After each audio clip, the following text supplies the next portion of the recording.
Assalamualaikum warahmatullahi wabarakatuh.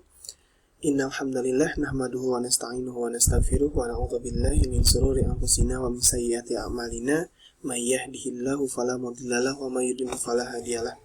Asyhadu an la ilaha illallah wahdahu la syarikalah wa asyhadu anna Muhammadan abduhu wa rasuluh. Allahumma shalli ala Muhammad wa ala ali Muhammad fil alamin innaka Hamidum Majid.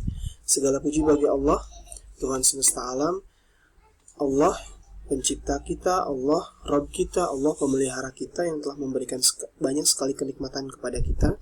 Dari mulai nikmat yang sangat esensial dalam kehidupan ini, nikmat iman, nikmat takwa, nikmat kesehatan, sampai dengan nikmat-nikmat yang mungkin kita jarang menyadarinya, tapi ini sangat luar biasa ya. Nikmat-nikmat dalam tubuh kita, detak jantung kita, kemudian sistem-sistem tubuh kita yang berjalan dengan sangat rapi, dengan sangat seimbang, itu juga nikmat yang sangat luar biasa dari Allah SWT. Salat dan salam semoga tercurah limpahkan kepada junjungan kita Nabi besar Muhammad SAW. Alhamdulillah kita dipertemukan kembali lewat pembelajaran agenda Ramadan SMP 49 Jakarta. Mudah-mudahan senantiasa sehat kalian di sana, senantiasa dalam kebaikan dan dalam keberkahan Allah SWT. Baik, hari ini kita akan agenda Ramadan kita adalah materi tentang tauhid, dan hari ini kita akan membatasi pada bagaimana mengenal Allah SWT sebagai pencipta, sebagai Tuhan kita. Baik, kita mulai. Allah adalah pencipta kita, Allah adalah pemberi rezeki, Allah adalah pemelihara kita, Rabb kita, Allah adalah ilah satu-satunya Tuhan yang berhak disembah. Itulah Allah SWT. Dan senantiasa harusnya kita bersyukur kepada Allah SWT dengan kita mengucapkan Alhamdulillah, bersyukur kepada Allah dengan memanfaatkan nikmat yang Allah berikan kepada kita, kepada hal-hal yang diridhoinya. Baik, kita mulai. Kita pasti menikmati berbagai macam bangunan atau menikmati berbagai macam barang elektronik, dan kita tahu dan kita yakin bahwa alat-alat tersebut pasti ada yang menciptakan. Gak mungkin kan tidak ada penciptanya gitu. Nah, semua ini pasti ada yang menciptakan. Kecanggihan teknologi, handphone, keindahan arsitektur bangunan, kita meyakini bahwa itu dibuat oleh manusia. Nah, kita mempercayai tapi tanpa tahu siapa yang menciptakan. Ya, emang kita tahu siapa yang bisa ke motor? Enggak kan? Dan itu juga gak terlalu penting buat kita gitu. Yang penting kita percaya, meyakini bahwa itu dibuat dan kita bisa menikmati. Nah, bagaimana dengan Sang Khalik, pencipta alam semesta dan alam manusia, pencipta kehidupan kita, pemberi rezeki kita, gitu ya. Pencipta alam seisinya, pemberi rezeki yang mengutus rasul-rasul kepada manusia, kemudian menjadikan dunia semestinya diciptakan untuk manusia, memberikan balasan sebaik-baiknya kepada manusia yang mentaatinya, sebaliknya memberikan siksa bagi manusia yang tidak mentaatinya. Maka terhadap Sang Khalik inilah kita harusnya lebih layak untuk mengetahui, untuk mengenali. Nah, jadi kita harus, kewajiban pertama dari seorang muslim, seorang yang beriman kepada pencipta alam semesta ini adalah mengenal Allah SWT. Fa'lam annallahu la ilaha illallah. Fa'lam annahu la ilaha illallah. Maka ketahuilah sesungguhnya bahwa tidak ada Tuhan selain Allah. Zat yang mempunyai sifat-sifat di atas lebih layak untuk dikenali. Dan kita sebut sebagai ma'rifatullah atau mengenal Allah. Nah, pertanyaan selanjutnya, bagaimana cara mengenal Allah? Maka kita bisa mengenal Allah melalui ayat-ayat kauniyahnya. Ayat-ayat kauniyah itu adalah ayat-ayat yang tergambar dari hasil perbuatan atau ciptaannya. Kita bisa melihat keteraturan dan keseimbangan alam. Kita belajar ilmu pengetahuan alam misalnya. Luar biasa, sistem-sistem tubuh, kemudian dari rantai makanan, dari transformasi energi yang terjadi di alam, dari kehebatan, harusnya membuat kita yakin akan kebesaran Allah SWT sebagai pencipta kita. Lalu lewat apa lagi kita bisa mengenal Allah? Pastinya adalah mengenal ayat Allah lewat ayat-ayat qauliyah. Ayat-ayat qauliyah itu adalah penuturan atau firman Allah dalam Al-Quran. Nah, dalam Al-Quran kita bisa simak, bisa mempelajari tentang kisah-kisah kaum yang telah lalu, Kemudian ayat-ayat sains juga ada beberapa di Al-Quran gitu ya, yang tidak mungkin itu diketahui, yang baru diketahui saat ini, tapi Allah sudah memberitahukannya dalam Al-Quran gitu. Nah, lewat ayat-ayat kauliyah tadi, kemudian kita bisa mengetahui bahwa hanya ada satu Tuhan yang menciptakan, yang memberi rezeki, yang patuh hanya Allah SWT. Dan itulah yang kemudian kita sebut sebagai tauhidullah atau mengesahkan Allah. Maka kewajiban pertama seorang muslim adalah, dan kewajiban paling penting oleh seorang manusia adalah tauhidullah, mentauhidkan Allah. Nah, tauhidullah atau mengesahkan Allah gitu ya, ini para ulama membagi menjadi 3 kelompok besar, 3 bagian besar. Yang pertama itu adalah tauhid rububiyah. Lalu yang kedua itu adalah tauhid uluhiyah. Yang ketiga itu adalah tauhid asma wa sifat. Nah, bagaimana kita bisa mengetahui ketiga jenis tauhid ini? Maka dikembalikan kepada sahabat-sahabat Nabi memahami tauhid gitu, karena memang yang paling mengenal Nabi SAW adalah para sahabat Nabi gitu ya. Nah, apa itu tauhid rububiyah? Tauhid rububiyah adalah mengenal Allah melalui perbuatannya, pengaturan bumi, langit, dan seisinya. Meyakini bahwa Allah adalah satu-satunya zat pencipta, pemberi rezeki, dan penguasa alam. Oke, ini adalah tauhid rububiyah ya. Maka tidak ada selain Allah yang menciptakan semua yang ada di alam semesta ini. Dalam Surah Al-54 berfirman bahwa Dia adalah sebagai pencipta. Inna rabbakumullahu alladhi khalaqas samawati wal ard fi sittati ayyam summa stawa 'alal 'arsy. Sesungguhnya Rabb kamu adalah Allah yang menciptakan langit dan bumi dalam 6 masa, kemudian Dia bersemayam di atas arsy. Allah juga sebagai pemberi rizki. Dalilnya adalah surat Az-Zariyat ayat 58, Innallaha huwar razzaqu dzul quwwatil matin.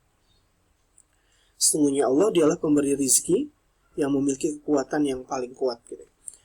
Lalu Allah sebagai penguasa ada di surat Al-Maidah ayat 17, walillahi mulkus samawati wal ard wa ma bainahuma yakhluqu ma yasha. Dan kepunyaan Allah lah semua yang ada di langit dan ada di bumi dan di antara keduanya, dan Dia menciptakan apa yang Dia kehendaki. Nah, orang kafir pun mengakui rububiyah Allah. Orang kafir pun mengakui bahwa ada pencipta yang menciptakan semua alam dan seisinya ini gitu ya. Ini diabadikan dalam surat Luqman ayat 25, wala in sa'altahum man khalaqas samawati wal ard la yaqulunna Allah qul alhamdulillah bal aksaruhum la ya'lamun. Dan jika kamu menanyakan siapakah yang menciptakan langit dan bumi, pasti mereka orang-orang kafir ini akan menjawab Allah, qul alhamdulillah, maka katakanlah segala puji bagi Allah. Tetapi kebanyakan dari mereka tidak mengetahui. Nah, apa perbedaannya? Tauhid rububiyah ini harusnya mengantarkan kita kepada tauhid uluhiyah. Apa itu tauhid uluhiyah? Tauhid uluhiyah itu adalah meyakini bahwa Allah adalah satu-satunya zat yang wajib disembah, satu-satunya zat yang patut diibadahi. Maka tidak boleh kita mengibadahi atau beribadah kepada selain Allah. Karena kenapa? Karena Allah lah yang memiliki sifat-sifat rububiyah yang tadi. Nah, kenapa kita menyembah kepada selain Allah? Padahal hanya Allah lah yang menciptakan kehidupan ini. Nah, ini yang paling penting. Jadi tauhid itu ujungnya adalah tauhid uluhiyah. Kita hanya beribadah kepada Allah semata. Ini diikuti dengan tunduk dan menjalankan perintah serta menjauhi larangannya. Dalam surat Al-Taha, Innani anallahu la ilaha illa ana fa'budni wa aqimis sholata lidzikri. Sesungguhnya aku adalah Allah, kata Allah, la ilaha illa, tidak ada Tuhan kecuali saya, kecuali aku, fa'budni, maka sembahlah aku, wa aqimis sholata lidzikri, maka dirikanlah salat untuk mengingatku. Nah, tauhid uluhiyah juga mengikhlaskan ibadah kepada Allah yang mencakup berbagai macam ibadah. Semua ibadah tidak boleh ditujukan kepada selain Allah, hanya kepada Allah kita tujukan. Ibadah hati seperti tawakal, takut, berharap, gitu ya. Ibadah fisik, sholat, kemudian menyembelih, berpuasa, kita hanya kepada Allah, hanya untuk Allah.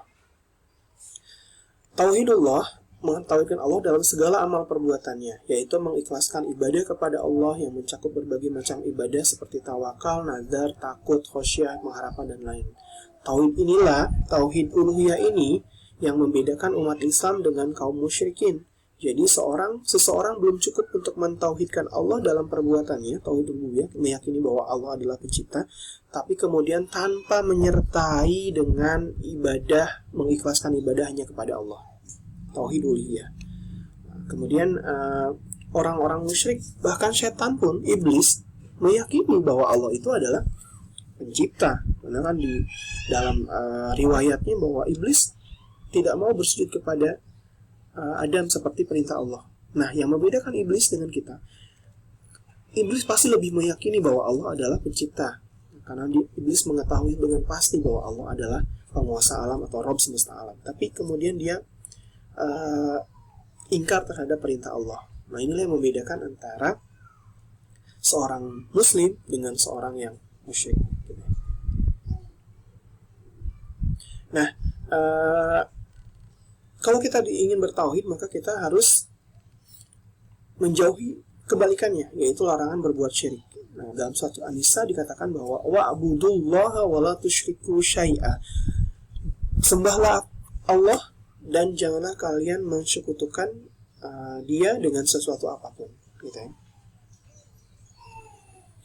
Nah, syirik itu adalah menyekutukan. Jadi kita mengharap, tidak boleh berdoa, tidak boleh meyakini bahwa ada zat lain, ada sesuatu yang bisa menandingi kekuasaan Allah SWT. Maka salah satu hal yang misalnya kita meyakini bahwa ada ramalan. Nah, ramalan misalkan, wah ini bintangnya ini maka akan sukses atau akan ini, enggak.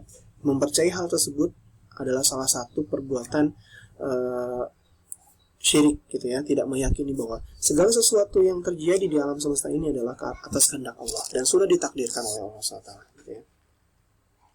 Syirik adalah menyekutukan Allah dalam semua kekhususan keilahian Allah SWT, gitu ya.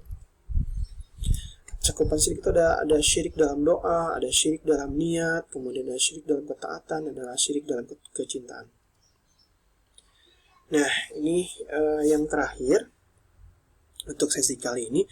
Jadi ketika kita bertauhid kepada Allah, maka ini yang harus konsekuensinya. Yang pertama adalah kalau kita taat, maka kita akan masuk surga. Ketika kita tidak taat, durhaka, masuk neraka, ya. Allah menyayangi hamba-hambanya yang taat. Kemudian Allah murka, tidak ridho, akan mengazab untuk hamba-hambanya yang durhaka. Nah, kemudian dari situ muncullah harusnya kecintaan kita, ketaatan kita, dan ketundukan kita kepada Allah SWT. Allah menciptakan, kemudian memberikan rizki. Kemudian Allah kepada hambanya, kita diperintahkan hanya menyembah kepada Allah. Kemudian semua rizki itu Allah yang mengatur. Jadi Allah yang memberi rezeki, Allah yang mengatur alam semesta ini, Allah yang memberikan kita kenikmatan. Maka kenapa kita tidak menyembah Allah dengan penuh keikhlasan dan penuh keharapan bahwa kita mengharap ridhonya? Karena di dunia ini, sebagai penutup, di dunia ini kita hanya sementara, gitu ya. Hari akhir adalah tujuan utama kita. Ada dua, surga dan neraka. Surga diperuntukkan bagi mereka hamba-hamba yang taat, neraka diperuntukkan bagi mereka hamba-hamba yang durhaka.